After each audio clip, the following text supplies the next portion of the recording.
এখন আপনাদের এখান থেকে বিচের পার থেকে আপনারা যাবেন মিনি সুইজারল্যান্ড নামে একটা স্পট আছে। ওই স্পটে আপনি দেখতে পারবেন ঝিনুক স্পট দেখতে পারবেন, তারপরে লাল কাঁকড়ার দ্বীপ দেখতে পারবেন। ওখানে আপনারা দেখতে পারবেন পায়রা নদীর মোহনা। ওখান থেকে আপনার পায়রা নদীর থেকে কয়েকটি ক্যানেল আছে, ওই ক্যানেলের ভিতরে আপনার দ্বীপ আছে, দ্বীপটি আপনারা সবুজ ঘাসে ঘেরা। অন্য একটি ক্যানেল থেকে আপনারা পিছনে দেখতে পারবেন সুন্দরবনের মতো যে কেওড়া গাছের বাগান, ওটার পিছনে আবার বড় ঝাউ গাছ। আবার এই পাশে দেখতে পারবেন দুই পাশে ঝাউবন, নিচে সবুজ ঘাসে ঘেরা। ওখানে আল্লাহ তাআলা প্রকৃতিভাবে যে সৃষ্টি, ওখানে দেখানির মতন হয়, এটাই দেখতে পারবেন ওখানে গেলে।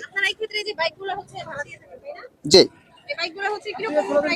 আমরা ম্যান প্রতি ওখানে 100 টাকা একজন, হ্যাঁ একজন জনপ্রতি আমরা 100 টাকা ধরি। ওখানে নিয়ে যাই 100 টাকা, আমরা নিয়ে আসি 100 টাকা। ম্যান প্রতি 200 টাকা যাওয়া আসা। আমরা এক বাইকে 2 জন করে নিই, 2 জনের বেশি আমরা নিতে পারবো না। ছোট্ট বাচ্চা যদি থাকে, বেবি থাকে, ওটা আপনার সামনে যেভাবে হোক নিয়ে যায়। খুবই কষ্ট হয় সময় এখান থেকে আপনাদের যেতে। যদি বীজ ভরা থাকে, জোয়ারে ভরা থাকে, তখন আমাদের একটু যেতে লেট হয়, কারণ ওখানে বীজ আপনাদের বালুগুলো অনেক নরম থাকে, একটু সেফলি যেতে হয়। যদিও একটা দুর্ঘটনার বশত হয়ে গেলে আপনাদের আনন্দটাই নষ্ট হয়ে যাবে, এই কারণে আমরা আপনাদেরকে অনেক সেফটি নিয়ে যাই। আর যদি বীজ শুকানো থাকে, ভাটা থাকে সাগরে, ওই সময় আপনারা একটু বাইকটা জোরে টানলেও সমস্যা হয় না। তো জোয়ারে ভরা থাকলে আমাদের প্রায় মিনিমাম 20 মিনিটের মতো লাগে।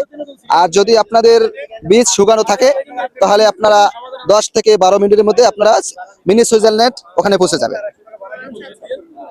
ভালো লেগেছে আপনার সাথে কথা বলে, অনেক কিছু জানতে পারলাম। তো যারা নেক্সটে আসবে তারা তো এই সিস্টেমেই যাবে। জি জি অবশ্যই। আপনারা হচ্ছে চালক ছাড়াও বাইক ভাড়া দেন? জি, আমরা চালক ছাড়া বাইক ভাড়া দিই।